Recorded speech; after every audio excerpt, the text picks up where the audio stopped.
Hi everybody, I'm Jamie. I'm Fuchsia, and we are The thing, called inclusion. Inclusion. Hi, everyone. Welcome to the podcast. So, Future, our second podcast. How you feeling? I'm super excited. I can't wait for our journey. It's just amazing. Supercalifragisticexpialidocious. Can't even say it, but I did try. Goodness, that's a lot of cognitive reasoning right there. So, to anybody who is just joining us, thank you for joining our podcast series, That Thing Called Inclusion. We have done one episode of this prior to today, and you will notice we are still quite new at this, so we may make up words as we go along, as I just do.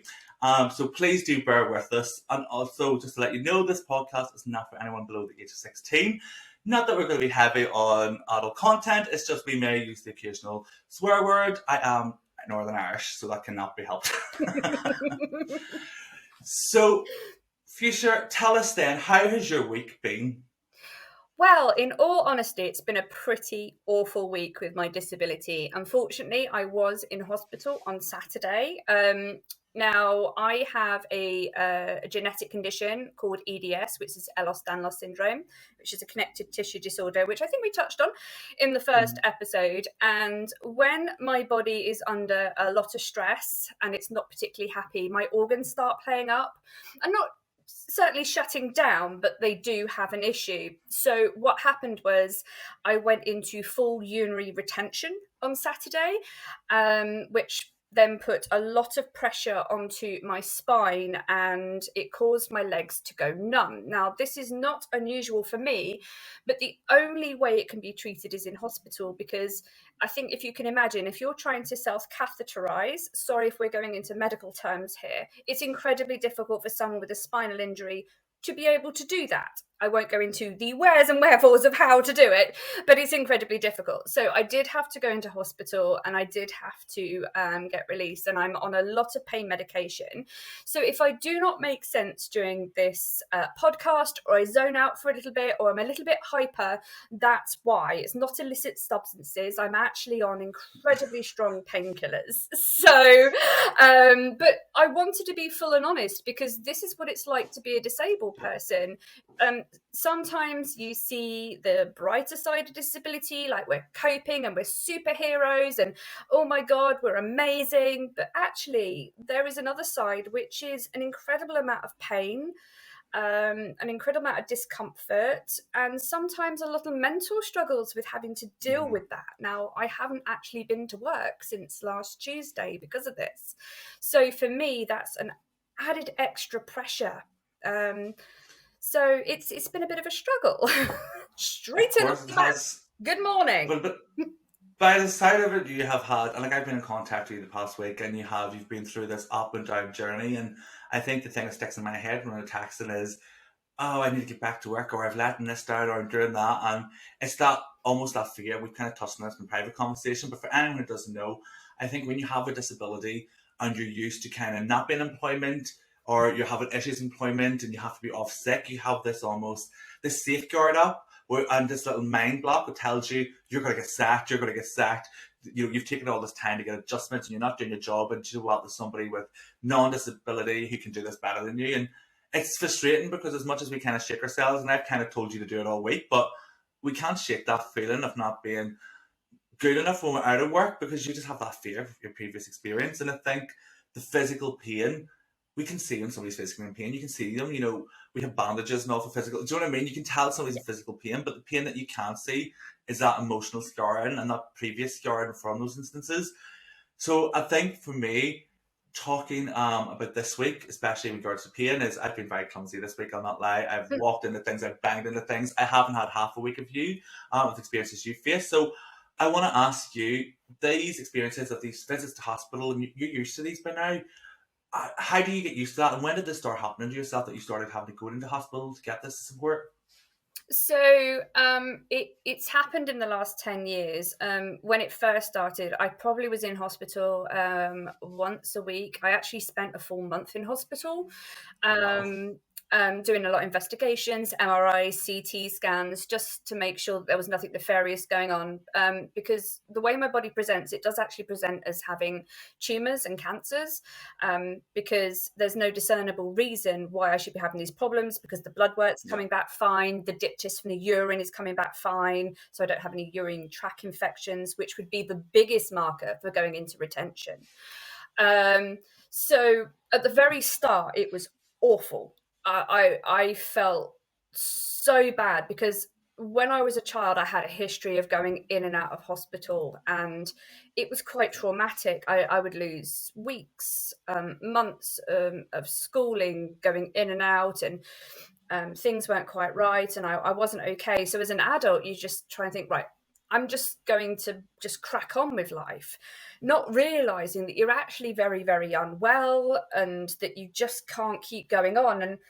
And going back to what you were saying, I mean, all this week I've been going, oh, I need to go back to work and I need to do this, and I'm letting people down, where actually I will let people down more if I don't have that time off. And even I Yeah. said, didn't I, that people would have a week off sick for the cold, like the common cold, and a disabled person would be like, oh, my organs are shutting down, I'm just going to go into work, it's fine. Because like you say, we're so scared of being sacked. Now, I've had quite a lot of traumatic experiences with hospital. Hmm. um, they don't treat disabled people quite right. Maybe it's a fear of disability, or they just don't know how to make things better. So honestly, the onus is onto the disabled person.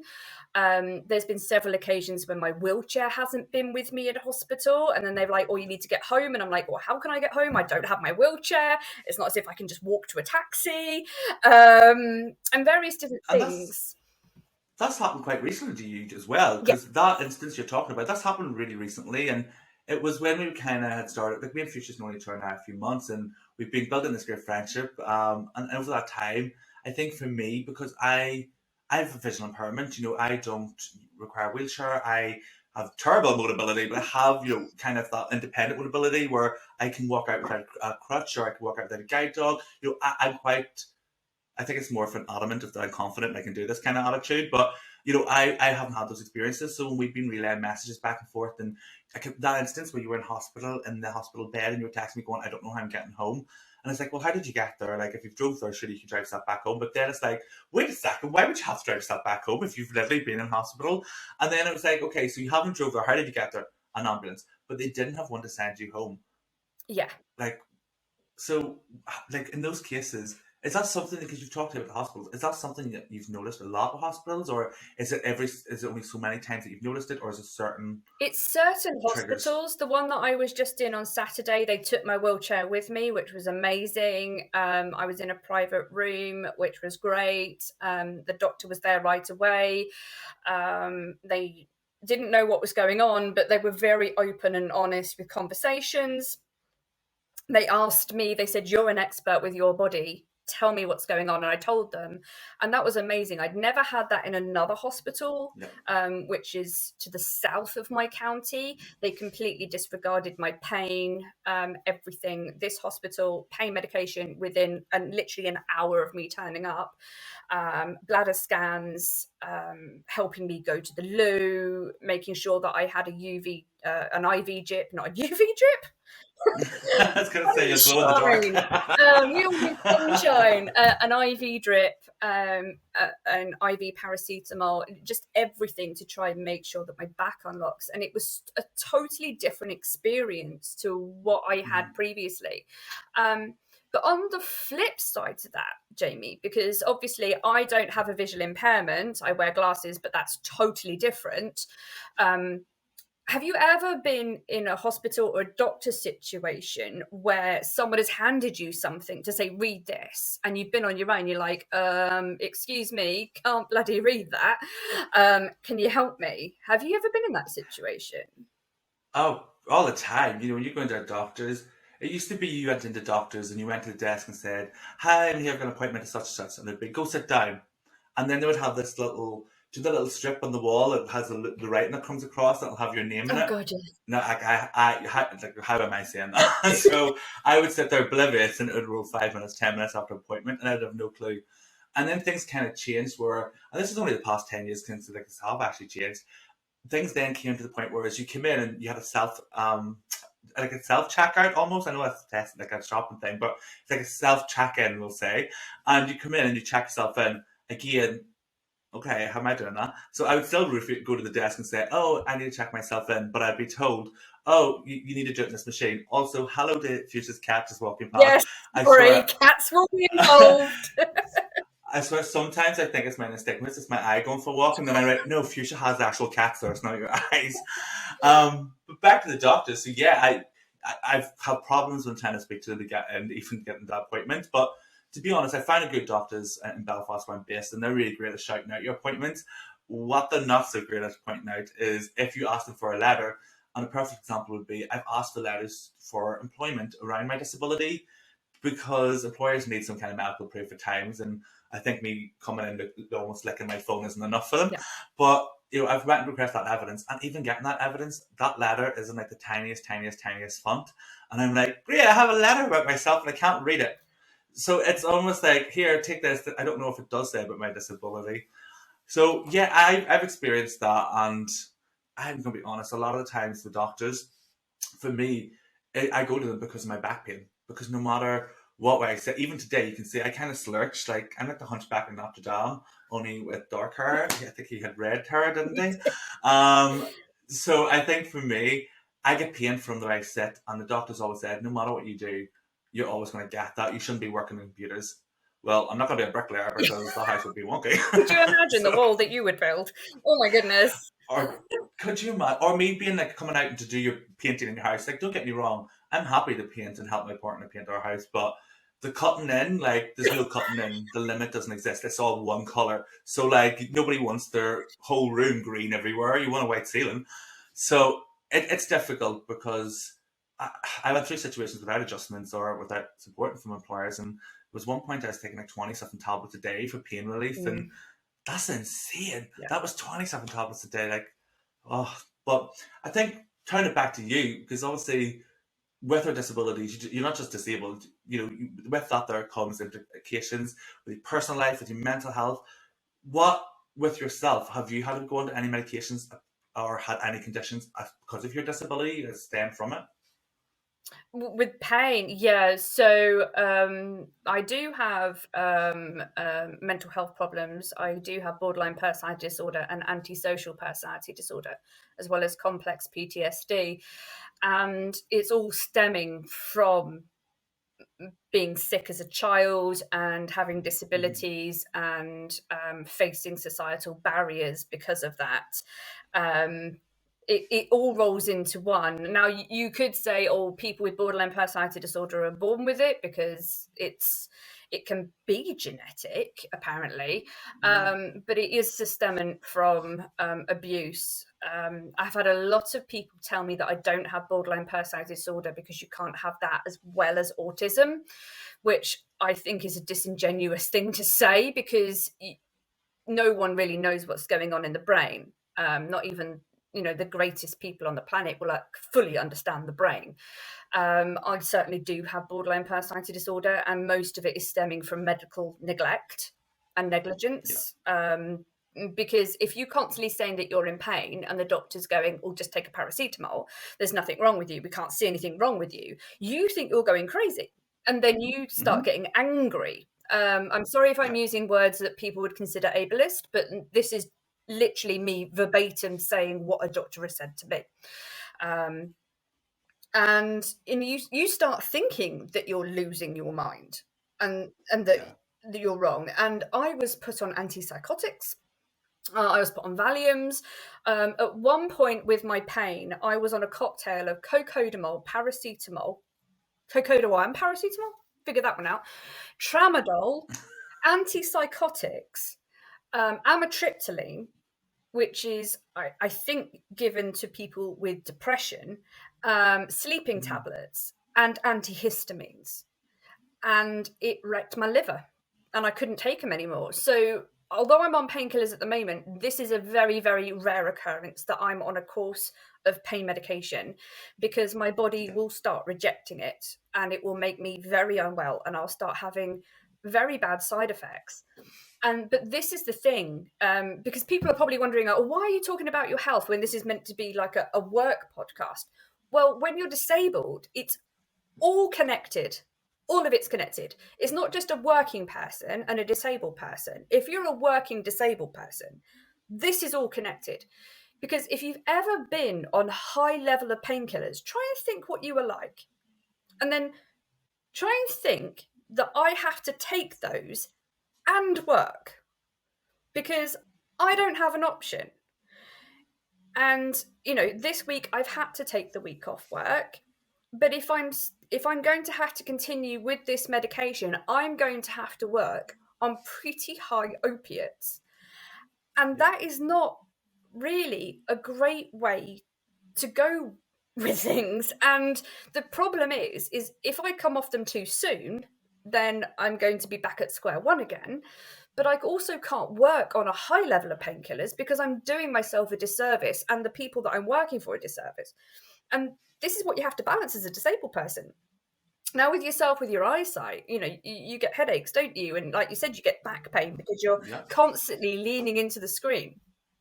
Now, if you're taking painkillers for that, there will be times when you just zone out and you can't oh possibly yeah, work, and then you feel guilty because you can't work to 100%, 200% sometimes that we give, and then you feel bad, and that impacts on your mental health, and it's this whole terrible cycle. And pain clinics keep going, "Oh, use mindfulness." Be nice to yourself. Have a break. Now, don't get me wrong, mindfulness does work, and we'll get into that in the next episode, but it's not the catch all. And no. there's this fear of giving people a right level of pain medication so that they can function, because doctors are so obsessed that you're going to get addicted, which I get. Like I think like that whole addiction piece, it's funny because we're talking about my migraines, my back pain, and I think since I started AMS, my current role, I haven't actually had to go to them and get painkillers because they've been really great at getting me my adjustments, getting me assisted technology. They've been great. Whereas previous employers, they've been terrible, Yeah. and they promise you the moon and stars, and they give you a bigger, larger monitor and say, "Here, this is going to fix all your problems." But by the way, our systems, when you zoom in, they cut off everything off the page, Yeah. and you're going to use trackers, which is going to have hundreds of columns. Surprise! But for me, taking those tablets, like at least you dry mouth. Like I couldn't be sitting during screening calls. So a screening call for anybody listening is essentially a mini interview. It's where you're called by the recruitment company or the sourcer, like myself, and we'll take you through some just information, gathering your experience, looking at your CV, and of course your motivations for applying for the role.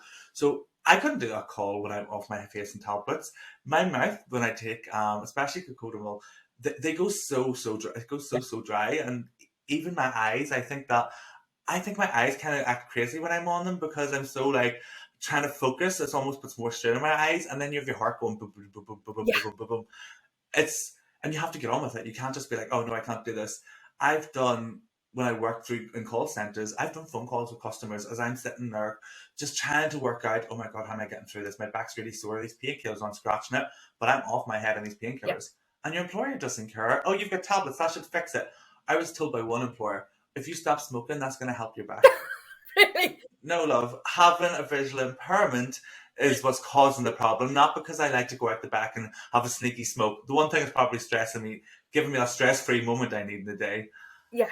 But I think how we relate this back to people maybe looking for work, would you say disclosing your disability and not necessarily saying, here's a full list of this is my disability, this is the appointments I need, but do you think that when you are, if you are somebody who has disclosed your disability, say to an employer, Should you also be disclosing this information around your health? Do you think so? I am in two minds about it, and I will be very honest about Mm. that. With our company, yes, I have disclosed, and they were straight up going, Fuchsia, you will not come to work because we want you to be safe and we want you to rest and we want you to take full effect of those painkillers and make sure that you Yeah. are okay. um Previously, when I have been on painkillers and I've disclosed it, I got bullied into believing that I was addicted to painkillers when I wasn't. Oh wow. Because obviously I'd have to take breaks every 4 hours to take these painkillers to Yeah. function, and they made me believe that I was being a drug addict, and that was awful. So it's so difficult, isn't it?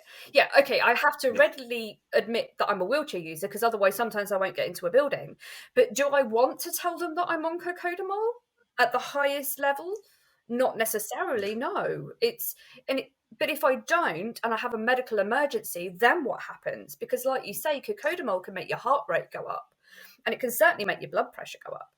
And Oh yeah. if you've accidentally had too much caffeine or your pain spiked and maybe you've taken the codamol a little bit too early, technically then you've overdosed, and your heart rate goes up and you have a panic attack.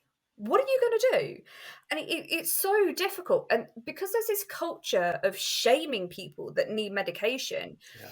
you don't want to say so, but at the end of the day, if you don't and you do have a medical emergency, it's going to be 10 times worse, because then the ambulance service cannot give you the drugs that you need to help you, which was, for me, if my heart rate goes too high, a saline solution. Doesn't matter if Yeah. I'm, full bladder or not, they have to pump me full of fluids to get my heart rate down. And it's so difficult, isn't it? And this is the minefield that is recruitment when you're disabled, is what level of disclosure do you do? Now, I always believe it's up to you. There is no Yeah. right or wrong answer. It's how you feel comfortable. Obviously, if you're a type 1 diabetic, then please do disclose that you need to take your medication, because especially in America, there's horror stories, isn't there, where people have not been taking their insulin because they can't have breaks to have food, or they've been on pumps and the pumps malfunctioned and they can't say. Or there was even a horror story last week where someone had a pump on the table and it's actually attached through the body, these pumps, and the lecturer Mhm. ripped it out the body saying, you can't have that on the desk. And they actually I ripped a medical device out of the yeah. person, and it's so disgusting. It really is. And I don't know where this comes from, apart from maybe people that don't use medical devices or Yeah. any form of medication just do not understand that quite a lot of times these are, you know in, incredibly important. I mean, Hmm. when I was younger, I wasn't allowed to have my asthma medication on the floor with me when I was working for Next. And at the time, my asthma wasn't under control like it is now. So I would have Mm. asthma attacks, and asthma attacks are deadly. People don't understand this. Asthma attacks will kill you. And I wasn't allowed my pump. And it I had a full blown asthma attack, as in I was gasping for breath and I could not breathe. And the employer was just like, oh, well, you just need to sit down and just take a couple of deep breaths. They just didn't understand what an asthma attack was. And I kept saying, I need my pump. I need my inhaler, because that's all I could say. I need my pump. Yeah. And they went, you've got your shoes on. Not pubs. Pub. Shoes. That's crazy. I went, no, I need my inhaler. And because it was in my locker, they couldn't get to it. The ambulance service turned up. I went, why hasn't she been given her inhaler? And the manager was like, well, she didn't tell us that she was asthmatic. Complete lie. I had. They were just trying to cover their Mhm. asses because Of course. they didn't want me to have my asthma medication on the floor with me. And it's just things like that that is so important. You know, you might need like an angina spray to stop having an angina attack, which is incredibly important, because if you have an angina attack, that could go to a full blown heart attack. But you need that spray, right? And it's just simple things like that. I mean, yeah, okay, I wouldn't recommend walking on the floor with a bag full of cocodamol, of course not, or walking into an office because that could be quite dangerous. But with disability and taking medication in the workplace, it's so incredibly important to have those open and honest conversations if you can, saying, look, I need this medication with me. I need it, even if I have to lock it into my drawer or have it on my person, in my pocket or a bag or something. I need this medication with me. I can't put it into a locker. This is life-saving. And we just need to, I don't know, somehow have those conversations. I think I am in agreement with you as well. It is individual. Nobody can say, "Oh yeah, this is the best idea. This is the worst idea." I've told employers and I've not told employers. Do I wish I would have told the ones I hadn't, those who I hadn't told now? Yes, 100%. However, what their opinions or their kind of mindsets have shifted when I told them? Probably not, because even when I did start telling employers a few years later, they didn't do anything. I didn't really seem to care either. So I think when it comes to work, I think it is individual. But the case that you've kind of cited there, wasn't it a student? The teacher pulled it out, or it was a student, Yeah, wasn't it, it? it, it was in the news. I think it was in the Huffington Yeah, Post. Yeah, so a tutor I ripped it out of their body.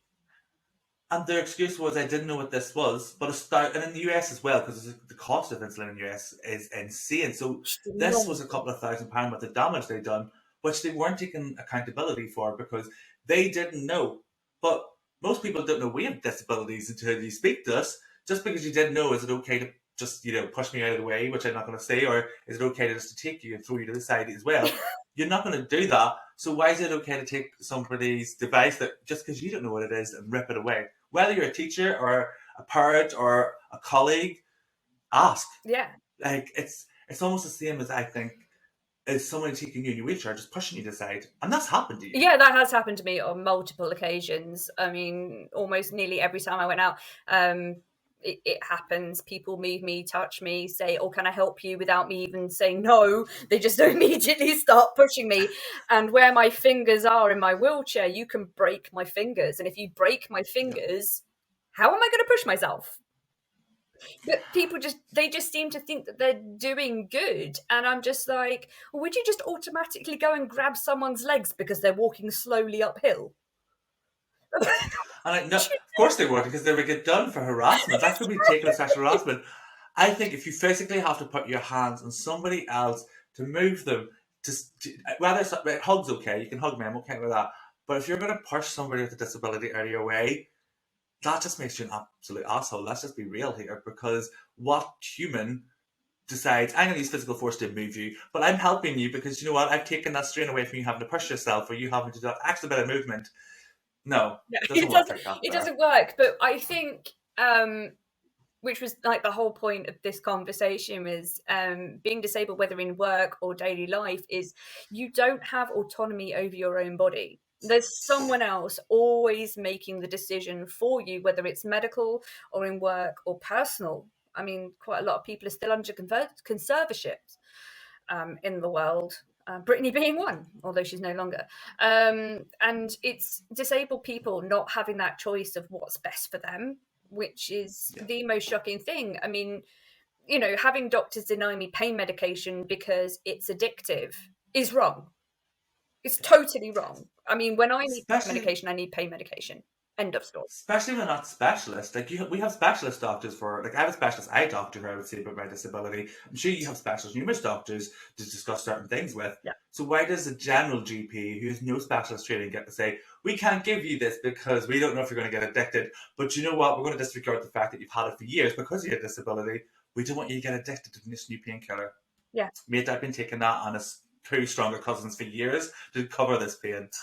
But I think we are coming close to time. So what I think maybe we should do is wrap up with our rant of the week. So for anyone who joined us for the first podcast, we have decided we are going to do an on what is this now? I struggle to say this because of the acronyms. We're going to try to say it. Inclusive? It's our Inclusive. an inclusive dis, Inclusive. Inclusive rant of the week, and we've made that word up. Apparently, it's not a real word. So, inclusive rant of the week. an inclusive rant of the week. There we go. I promise you, we did tell you there would be a few teething issues with this. We're totally professional, honestly. And work, get us between 9 to half 5, and we're definitely professional. After half 5, it's disability out and Fuchsia's about. So, Fuchsia, what is your rant of the week? Tell us what has been grinding your gears. The pain medication. Doctors denying pain medication to people that are screaming in pain in A&E, going, I'm in pain, and a doctor going, oh, just breathe through it, love. I was like, half the time I feel like saying, well, breathe through a punch in the face and see how you feel. Honestly. Don't tell me to Please breathe don't punch through a this. doctor. But that's my rant of the week. What about yours? My rant of the week is going to be not something I've seen. It's something I've seen shared on Twitter, and it really got me frustrated and worked up. And that was somebody in England, so somebody in London, had went to get this public bus, and there was a buggy. Now, I may misquote this, and hopefully maybe one day we'll get this person in to speak and tell this story. But essentially, there was a buggy in this space on the bus where wheelchair users would be able to be accessible and be able to sit there. But what the bus driver did was tell this person that they believe in, they are equal, they treat everybody equal, but didn't move the buggy, even though the parent could have went and sat in a seat with a child, didn't move the buggy, told the person to get out of the bus and wait in the pouring rain. This person was upset and crying. And I read this and I was so angry. And somebody the week before told me that I shouldn't be an ableist and I should be more forgiving when it comes to things like this. 100% I'll forgive somebody, but the person needs educated first. I'm not going to forgive you unless you've educated yourself and know why you're sorry. Just don't tell us to forgive people because it's all the best thing to do. Yes, it's the right thing to do. Forgiveness is, but also the person needs to educate and know why they messed up. So to that person, I am so sorry you went through that, and I've went through similar instances. Fuchsia, you have. Yep. And I've seen it everywhere on Twitter. After saying this one thing, it's everywhere. There's so many people experiencing this. So my rant is, society is not designed for the 1%. We need to fix that. And if we have to shout about it, don't tell us we're angry for shouting about it. We're going to get angry. We have to. Yeah. We're going to get angry. But for now, what we're going to do is, Fuchsia, do you want to say your goodbyes before we close off? I will, and I love you all, and thank you so much for listening to our weird and wonderful podcast. I hope you join us on this journey because it's going to be amazing, and bear with us. If you want to skip a couple of episodes, please do. If it's not for you, obviously every episode is going to be titled and there will be a full description and transcript, so if you don't want to watch it, please read the transcript and let us know how you feel. Please do. And don't forget to check out our Twitter at @thatinclusion, on our website, www.thatthingcalledinclusion.com. If you do have any questions or if you want to be a guest and come join us on the show, please reach out to us on Twitter. And for me and Fuchsia, good night, enjoy, and goodbye. Blowing kisses and all.